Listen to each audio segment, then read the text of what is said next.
नमस्ते दोस्तों, कैसे हो आप लोग। आशा करता हूँ कि आप स्वस्थ मस्त और आनंददायी जीवन जी रहे होंगे।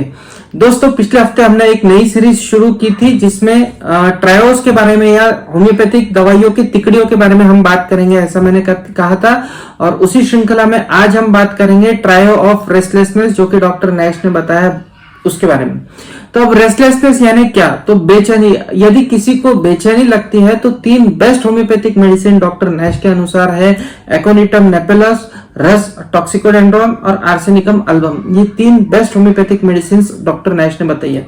तो आज के इस वीडियो में इन तीनों मेडिसिन को देखेंगे कि बेचैनी कैसे तीनों के अंदर अलग अलग हमें देखने को मिलती है, कौन सी बेचैनी के लिए कौन सी दवा देना, ये हम आज के इस वीडियो को देखने के बाद में इजीली समझ सकेंगे। तो इस कंपैरिजन को आप देखिए, वीडियो को जरूर आप अंत तक देखिए, बहुत ही नॉलेजेबल ये वीडियो आपके लिए होने वाला है। तो चलिए बिना किसी देरी के हमारा डिस्कशन शुरू करते हैं।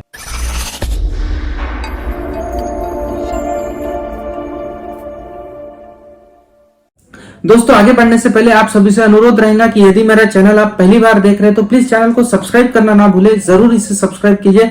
साथ ही साथ बेल आइकन का बटन भी दबा दीजिए, जिससे जब भी मैं कोई नया वीडियो अपलोड करूं तो उसकी नोटिफिकेशन तुरंत आपको मिल जाए। तो चलिए दोस्तों, बात करते हैं नैश ट्रायो ऑफ रेस्टलेसनेस यानी बेचैनी के लिए जो 3 बेस्ट होम्योपैथिक मेडिसिन है उसके बारे में डिस्कशन। सबसे पहले बात करेंगे आर्सेनिकम अल्बम की। आर्सेनिकम अल्बम एक बहुत ही प्राचीन दवा है, पॉलीक्रस्ट रेमेडी है, बहुत सी जगहों पे हमारे शरीर के ऊपर ये काम करती है। तो जो रेस्टलेसनेस होता है वो मेंटल फिजिकल लेवल पे होता है आर्सेनिक के अंदर, लेकिन फिजिकली बहुत ही ज्यादा वीकनेस पेशेंट के अंदर हमें देखने को मिलती है, बहुत ही ज्यादा कमजोर होता है पेशेंट। तो दो उसको रेस्टलेसनेस होती है, वो चाहकर भी अपने शरीर को हिला नहीं पाता, मूव नहीं कर पाता। तो इस तरह की बेचैनी पेशेंट के अंदर हमें देखने को मिलती है। साथ ही साथ शारीरिक कमजोरी हमें आर्सेनिक के पेशेंट के अंदर देखने को मिलती है। साथ ही साथ आर्सेनिक के रोगी के अंदर एक और चीज हमें बहुत प्रोमिनेंटली देखने को मिलती है, वो है मृत्यु का भय। किसी न किसी कारण से मेरी मौत हो जाएगी, ये डर बहुत ही अंदर तक आर्सेनिक के रोगी के मन में बैठी होती है। साथ ही साथ जो पैरों की मसल्स होती है, काफ की जो मसल्स होती है पैरों में, उन मसल्स के अंदर बहुत ही सीवियर क्रैम्प हमें आर्सेनिक के अंदर देखने को मिलती है, जिस वजह से भी उसके अंदर हमें पेशेंट चलते हुए नहीं देखने को मिलता है। चलना फिरना पूरी तरह से पेशेंट का बंद हो जाता है। बुखार की यदि बात करें तो बुखार जो होता है आर्सेनिक का, वो थोड़ा हाई ग्रेड फीवर नहीं होता है, लो ग्रेड फीवर जिसे हम कहेंगे। मतलब टेम्परेचर बहुत ज्यादा नहीं बढ़ता है लेकिन शरीर हमें गर्म लगता है, इस तरह का बुखार हमें आर्सेनिक के अंदर देखने को मिलता है।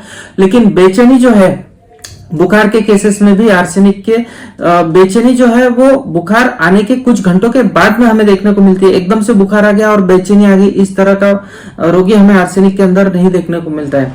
अपितु एकोनाइट के अंदर हमें देखने को मिलता है कि बुखार भी बहुत तेज रहता है और जैसे ही बुखार शुरू होता है वैसे ही बेचैनी पेशेंट के अंदर हमें देखने को मिलती है। आगे हम इसके बारे में भी बात करेंगे।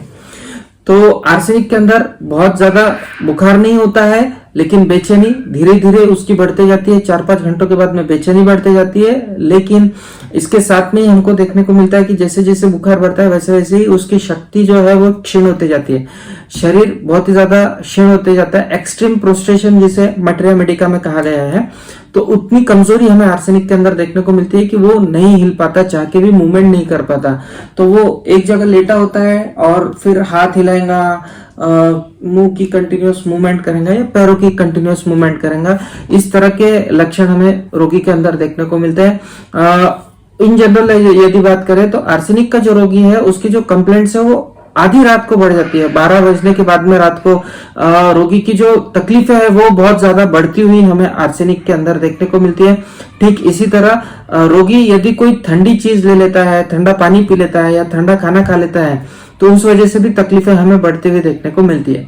रोगी को यदि कोई दर्द है, फॉर एग्जांपल राइट साइड में उसके सिर दर्द है और उसी साइड में यदि वो सो जाता है तो वो सिर दर्द उसका बढ़ता हुआ भी हमें देखने को मिलता है। तो जिस साइड में तकलीफ है उस साइड में यदि पेशेंट करवट लेके सोता है तो उस साइड की तकलीफ हमें बढ़ती हुई आर्सेनिक के अंदर देखने को मिलती है।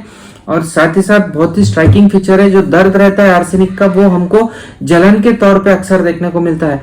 बाकी बहुत सी दवाइयां है जिसमें चुभे जैसा या चिमटे लिए जैसा दर्द हमें देखने को मिलेगा, लेकिन आर्सेनिक का दर्द बहुत ही कैरेक्टरिस्टिक है। आर्सेनिक का जो दर्द है वो जलन जैसा हमें देखने को मिलता है, और ये जलन वो जलन नहीं होती है जो नसों की कमजोरी की वजह से हमें देखने को मिलती है। अक्सर रोगी होते हैं जिनकी नसें कमजोर हो जाती है तो उनके हाथों पैरों के अंदर जलन शुरू हो जाती है, तो ये वो जलन नहीं होती है। आर्सेनिक के अंदर जो जलन होती है वो अमूमन वहां पे ऐसी कोई बीमारी होती है जो वहां पे उस जगह को क्षति पहुंचा रही होती है, जिस वजह से जलन हमें रोगी के अंदर देखने को मिलती है।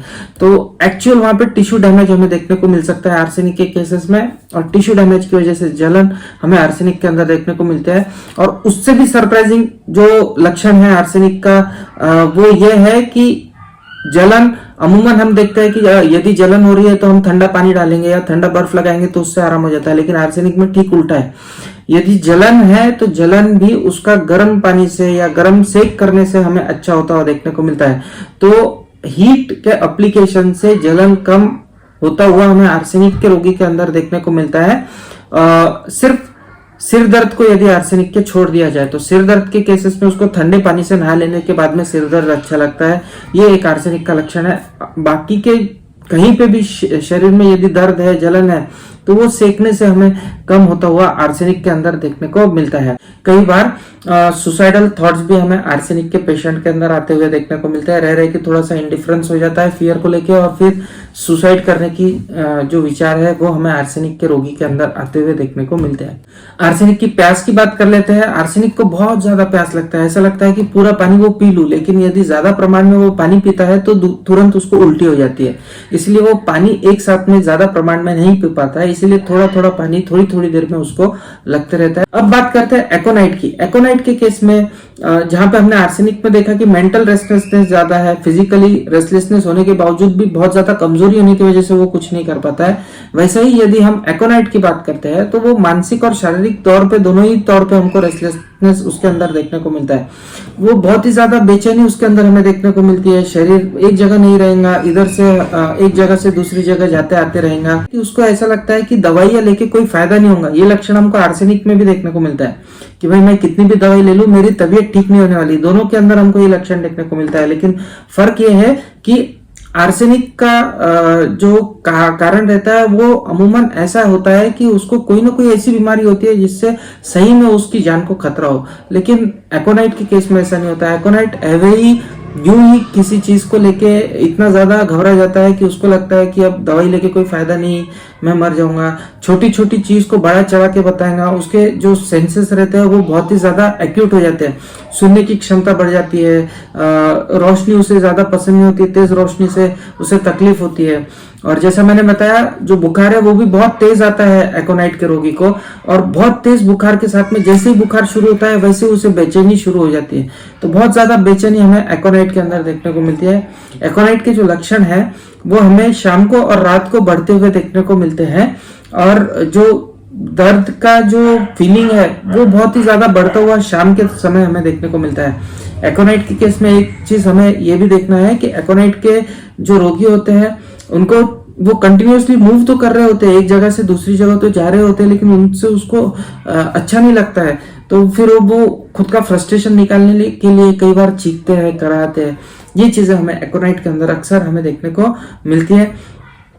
इसके अलावा एकोनाइट का जो रोगी है यदि गर्म कमरे में रह जाता है या फिर सो के यदि उठता है तो उसके बाद में उसकी तकलीफें हमें बढ़ती हुई देखने को मिलती है, और ओपन एयर में ठंडी हवा में उसको अच्छा लगता है। हालांकि एकोनाइट के जो रोगी के लक्षण हैं, जो रोग है, वो अक्सर ठंड हवा की वजह से ही हमें आते हुए देखने को मिलता है, लेकिन फिर भी रोगी को ठंडी हवा में, ओपन एयर में अच्छा लगता है। तो ये सभी लक्षण हमें एकोनाइट के अंदर देखने को मिलते हैं। एकोनाइट की प्यास की यदि बात करें तो उसको पानी बहुत ही मीठा लगता है, बहुत ही प्यारा पानी लगता है, तो बहुत ज्यादा पानी एक साथ में पीने की वो कोशिश करता है। तो एक साथ में बहुत सारा पानी पीने वाला रोगी हमको एकोनाइट का देखने को मिलता है। वही हमने आर्सेनिक में देखा था कि रोगी जो है वो थोड़ा थोड़ा पानी थोड़ी थोड़ी देर में लेते रहता है। इसके अलावा बहुत जोर जोर से चीखेगा, चिल्लाएगा, उसकी जो बेचैनी है वो निकलती नहीं है। घूमने फिरने से, एक जगह से दूसरी जगह जाने आने से उसकी बेचैनी कम नहीं होती है, तो वो चीखेगा, चिल्लाएगा, लेकिन फिर भी उसकी बेचैनी हमें कम होती हुई देखने को नहीं मिलती है। अब ऐसे केसेस में बहुत ज़्यादा हिस्टेरिकल होता है वो, मतलब छोटी छोटी चीज़ों को बहुत ज़्यादा माइंड कर लेता है एकोनाइट का रोगी। तो ऐसे वक्त यदि बुखार वगैरह है या उसके मेंटल सिम्टम्स बहुत प्रोमिनेंट यदि हमें एकोनाइट के केस में देखने को मिल रहे हैं, तो उसके साथ में हम मजाक भी नहीं कर सकते। थोड़ी सी चीज़ का मजाक किया तो वो कहीं की बात कहीं पे लेके जाने वाला रोगी होता है, हिस्टेरिकल टाइप का रोगी होता है। हम कहते क्या है वो समझता क्या है और बताता लोगों को कुछ और ही है। तो छोटी छोटी चीज़ों को बहुत ज़्यादा बढ़ा चढ़ा के बताएंगा। उसको थोड़ा सा भी तकलीफ है तो ऐसा बताएंगा, थोड़ा सा दर्द है, हमने यदि गलती से कह दिया कि अरे ये इतना क्या है तो लगा है यार, इतने दर्द से कुछ नहीं होता, तो वो एकदम उस बात का बुरा मान लेंगे और लोगों को बताएंगा कि मेरे तो इतना सीवियर दर्द था लेकिन डॉक्टर ने तो एकदम ऐसे ही झटक दिया, मुझे देखा ही नहीं ठीक से। और छोटी छोटी दर्द को भी बहुत ज्यादा बढ़ा चढ़ा के बताने वाला रोगी हमें एकोनाइट का देखने को मिलता है। दोस्तों अंत में बात करते हैं रस्टॉक्स की। रस्टॉक्स जो है ये अमूमन बेचैनी के लिए यूज होती है, लेकिन यहाँ पे मानसिक बेचैनी उतनी ज्यादा हमें देखने को नहीं मिलती है जितनी शारीरिक बेचैनी या फिजिकल रेस्टलेसनेस हमें देखने को मिलता है।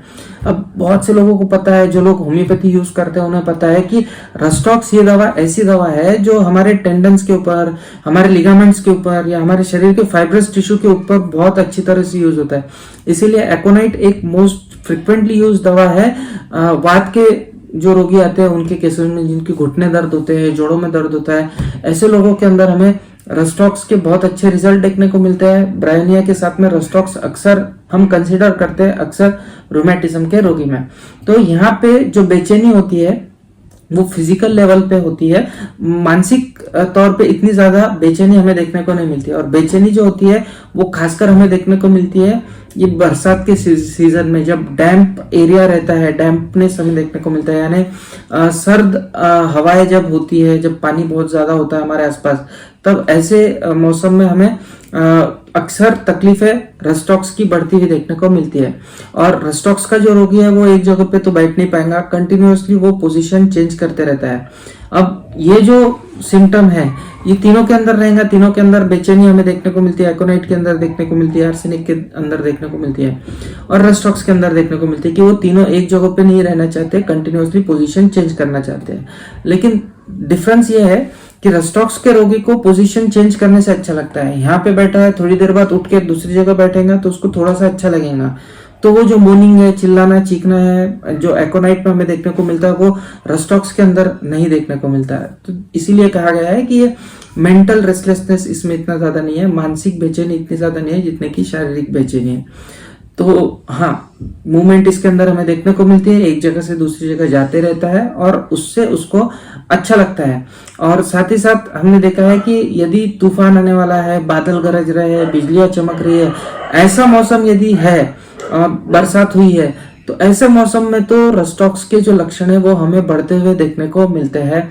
और यदि उसको पसीना आ रहा है और पसीना आते वक्त ही उसने नहा लिया या गीला हो गया, तो ऐसे वक्त भी उसकी तकलीफें बहुत बढ़ जाती है, चिड़चिड़ाहट बढ़ जाती है, उसका जोड़ों का दर्द वगैरह हमें बढ़ता हुआ देखने को मिलता है। तो ये सभी लक्षण हमको रस्टॉक्स के अंदर देखने को मिलता है। रस्टॉक्स का जो रोगी है उसे भी गर्म कोई चीज यदि लगा लेता है वो दर्द वाली जगहों पे तो अच्छा लगता है, उसे ओढ़ कर रहना काफी अच्छा लगता है। और बरसात का सीजन बिल्कुल अच्छा नहीं लगता उसको ड्राई वार्म वेदर अच्छा लगता है, यानी थोड़ा सा सूखा हुआ जो वातावरण है जहाँ पे थोड़ी सी गर्माहट हो, ऐसा वातावरण रस्टॉक्स के रोगी को काफी अच्छा लगता है। तो बरसात के दिनों में तो उसकी हालत हमेशा ढीली हो जाती है, वो बरसात के दिनों से काफी घबराता है। इसके अलावा जो रोगी है वो गर्म चीजें खाने की कोशिश करता है, गर्म चीजें खाने से उसको अच्छा लगता है और चेंज ऑफ पोजीशन करने से उसको काफी अच्छा लगता है। तो ये थी वो 3 होम्योपैथिक दवाइयां जो बेचैनी के अंदर यूज करते हैं। तो जैसे कि मैंने बताया, एकोनाइट के अंदर हमको मेंटल फिजिकल रेस्टलेसनेस दोनों दिखेंगे, क्योंकि उसके अंदर शरीर में ताकत भी होती है और मेंटल एगोनी बहुत ज्यादा होती है, रेस्टलेसनेस बहुत ज्यादा होता है। तो शारीरिक और मानसिक बेचैनी दोनों कवर होती हुई हमको एकोनाइट में देखने को मिलती है, जबकि आर्सेनिक के अंदर हमको मानसिक बेचैनी ज्यादा देखने को मिलती है। शारीरिक कमजोरी बहुत ज्यादा होती है, इसलिए शारीरिक बेचैनी इतना वो नहीं बता पाता, इजहार नहीं कर पाता। और तीसरा रस्टॉक्स, जहाँ पे शारीरिक बेचैनी हमें ज्यादा देखने को मिलती है, मानसिक तौर पे वो थोड़ा सा स्टेबल होता है। चीखना चिल्लाना या बहुत ज्यादा जोर जोर से चिल्लाना ऐसा हमें देखने को नहीं मिलता। हाँ, बुखार की भी बात कर लेते हैं रस्टॉक्स की। हमने एकोनाइट का बुखार देखा, आर्सेनिक का बुखार देखा। रस्टॉक्स का जो बुखार है वो बुखार हमको बरसात में भीगने के बाद रोगी के अंदर आता हुआ देखने को मिलता है। यानी रोगी बाहर गया और बारिश में यदि भीग गया और इसके बाद में यदि उसको स्किन के ऊपर खुजली आ रही है या बुखार आ रहा है, तो ऐसे केसेस के अंदर रस्टॉक्स बहुत अच्छी तरह से काम करता है। तो ये थी वो 3 दवाइयाँ तिकड़ी, ये थी तिकड़ी बेचैनी की। तो डॉक्टर नैश की ट्राई ऑफ रेस्टलेसनेस की ये 3 दवाइयाँ थी। आशा करता हूँ इन तीनों दवाइयों का जो डिस्क्रिप्शन है, जो विवरण है, ये आपको समझ में आऊंगा और आपको ये कंपैरिजन पसंद आया होगा। और एक बार यदि आप शांति से इसको देखोगे और समझोगे तो आपको ध्यान में आ जाएगा कि कौन सी बेचैनी में कौन सी दवा देना है। और अगली बार यदि आपके सामने कोई बेचैनी का रोगी आता है तो आप इजीली जज कर सकोगे कि उसे क्या देना है। तो आशा करता हूँ ये वीडियो आपकी मदद करे आपके रेमेडी सिलेक्शन में। मिलता है अगली वीडियो में इसी तरह का कोई नॉलेजेबल वीडियो लेके आपके सामने फिर से हाजिर होऊंगा। तब तक के लिए आप सभी की इजाजत चाहूंगा। जय हिंद, जय भारत।